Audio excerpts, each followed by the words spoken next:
Hey guys, and welcome.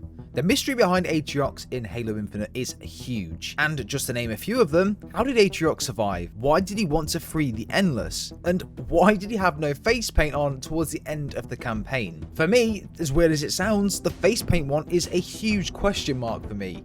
Now, yes, there are a lot of memes and stupid answers to why he isn't wearing some, and to put it into perspective, I put a poll out a couple of weeks ago around this point, and a couple of the replies were, he had a shower, or the rain wore it off.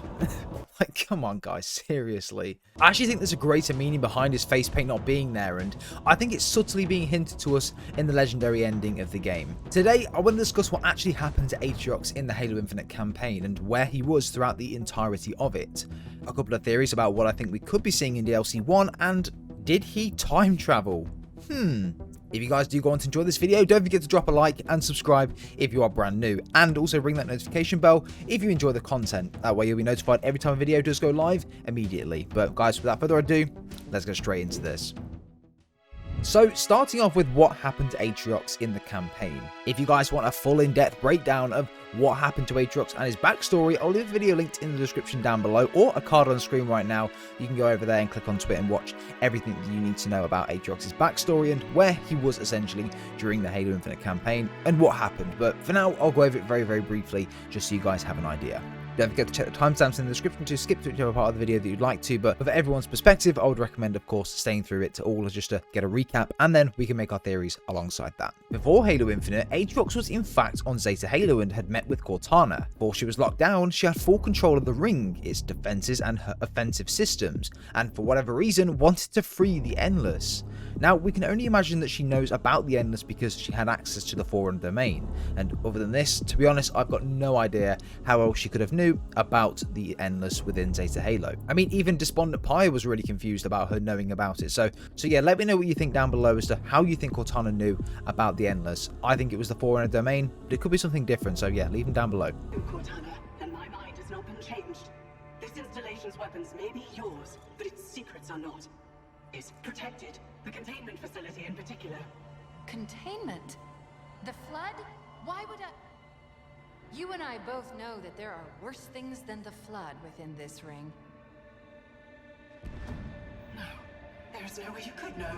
The weapon was evacuated from the UNSC Infinity after the Banished attack by the Master Chief and installed into the ring's infrastructure, and proceeded to imitate and lure Cortana in to lock her down for retrieval. Leaving the weapon on Zeta Halo, the Chief then went back up to the Infinity to help fend off the Banished and help as many crew members evacuate off the ship. And this, of course, is where we see the first cutscene of the game, where he was defeated by Atriox and MIA for 6 long months.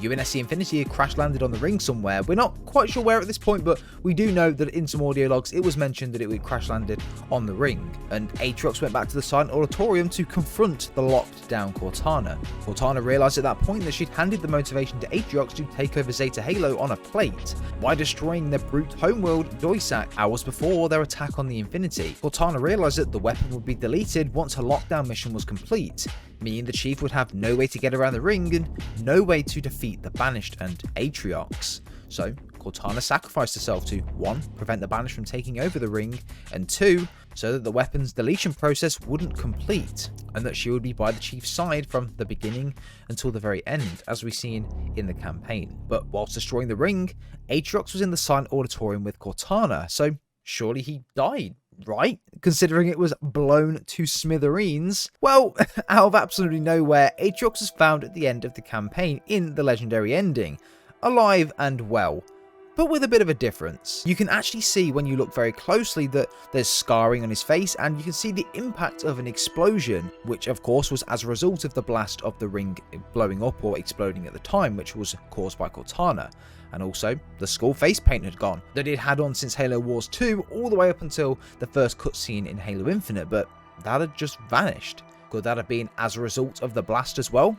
We don't really know at this point, but to summarise, what happened? Well, there are a few explanations and theories that we can conclude and try and put together around this. The first one being something that had actually already happened in the campaign and we'd experienced it ourselves. Once the Chief and the weapon defeated the Harbinger towards the end of the campaign, a mysterious portal had opened and the weapon couldn't tell who opened it at the time. They then teleported 3 days into the future with no explanation as to why Or how? What if this exact same thing had happened to Atriox? Whatever opened that portal at the end of the game must have realised that they were trying to stop the Harbinger from releasing the Endless, and that maybe they might be able to assist even further if teleported to the location of the Endless to help their containment. That was what happened to the Chief, and that's what we believe happened to the Chief. He was teleported to a location which we currently theorise as the location of the Endless by whatever had sent him there. We all think it was offensive bias, helping and teleporting the Chief and the weapon, for the reason being in the legendary cutscene it mentions that offensive bias has been deployed or will be deployed as a result of the Endless being released or a threat to their containment. I do feel as though the Silent Auditorium initiated offensive bias's deployment when the Harbinger was communicating with the 3 Forerunner statues in the Silent Auditorium, and immediately began trying to prevent the Harbinger from maintaining a successful connection, but did fail at the time. The Harbinger mentioned at the end of the game that you have what you need. Tell them, I'm sorry it took so long. Talking to something that they don't know what yet, and the weapon couldn't find out because the connection was so old. And they mentioned sentient. Pretty interesting. Offensive bias knew that he had failed and needed further assistance to contain the Endless, so portaled the Chief and the weapon out of the auditorium to the Endless's location to ensure that they didn't escape or weren't released by the Harbinger's connections, or anything that she might have been connecting to.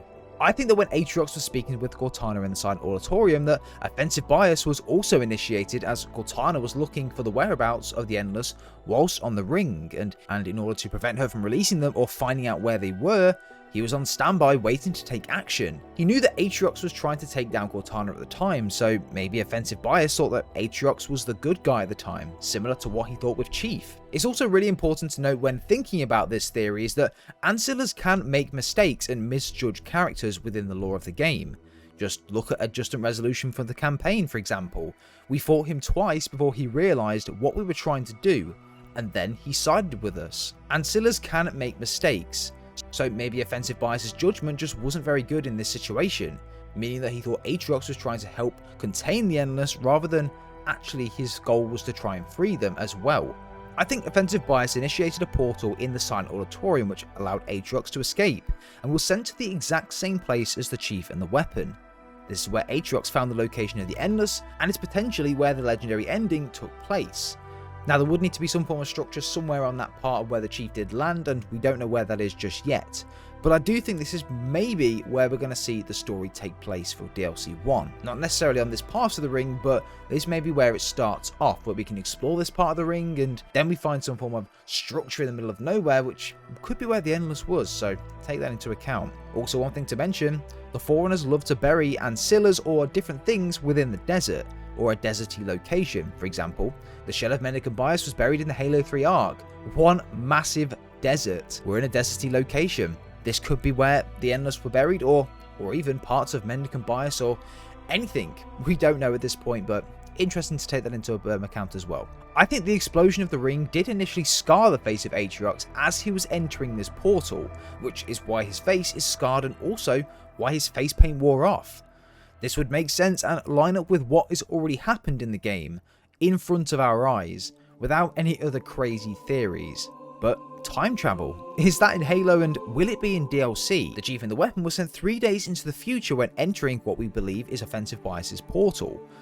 But did the same thing happen to Atriox? That's the $1 million question. I actually do think so, and I think that it was a lot longer than just 3 days. And if not, he must have just been stranded somewhere without any signal, radio frequencies, or anything along those lines. Hear me out here. Why would Atriox want the Banished to think he's dead? It makes no sense at all.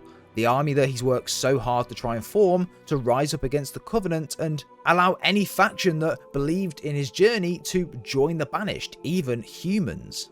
So if he was alive and in a part of the ring where there was no other Banished forces, he would somehow let them know his location by rather radio, or he could have radioed the Banished or Esherum or the nearest Banished army or forces or camp or something like that.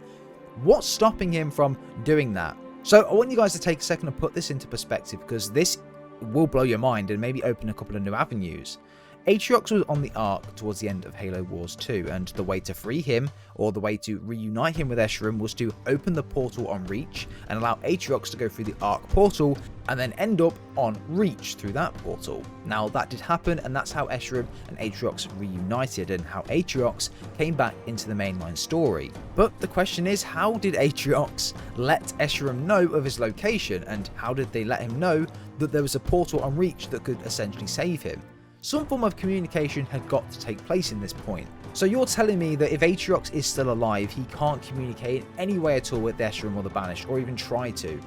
It does not make any sense at all to me. For me, there's only one explanation for this, and I do think that this is the way that 343 are going to take the story. Not necessarily time travel, but very similar to that. I actually think that Atriox was locked down in some form of time lock from the Silent Auditorium, and was in it for around a 6-month long period, which is where he was stuck time traveling for 6 months or so. This is why the Banished and the Harbinger all think that Atriox is dead, and that nobody has any idea that he might be alive. I even think that he might have been teleported to a location of the Endless after the Chief was on that part of the ring, or on that structure that we've seen at the end of the game. I think that maybe the Chief was there first, and then shortly after, Atriox was spat out of the Silent Auditorium, or this time lock, and then that's when he was on the ring. That's when he found where the Endless were, and where the legendary cutscene took place. This for me is the only explanation that makes sense.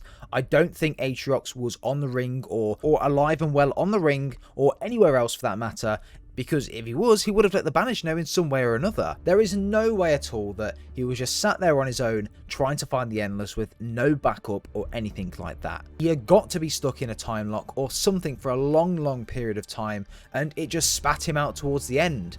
I seriously think that's what happened, and maybe Offensive Bias was waiting for the Chief or someone to defeat the Harbinger before releasing Atriox from this time lock. Again, I don't know, this is just me spurting out rubbish now, but there are a lot of theories that do make a bit of sense and do link in with a bit of the lore and the canon if you really do think about it. So guys, let me know what you think of this theory. I think this is the most explainable way, but of course there's always bits of lore which may contradict this point, but do let me know. I do think that DLC 1 will give us more information about this, and potentially it will start with a legendary ending and give us more context around what happened and how Atriox had survived. But guys, what do you think? What do you think happened to Atriox? Did he time travel? And why is his face scarred and his face paint gone? I'd be very interested to hear your theories, no matter how crazy they are or how crazy they might be. Leave them down below in the comments. I do love reading through your theories. They're all really cool. And yeah, it's really interesting to get everyone's point on the in the comments as well. But guys, if you did enjoy this video, make sure you do drop a like and subscribe if you are brand new for daily Halo content. And make sure you ring that notification bell as well to be notified when a video does go live. Don't forget to just check the link in the description for the Discord server as well. We have daily conversations about lore and theories around there as well. And yeah, it'd be really cool if you guys could consider joining as well. But yeah, speak soon guys, have a great rest of your day, take care.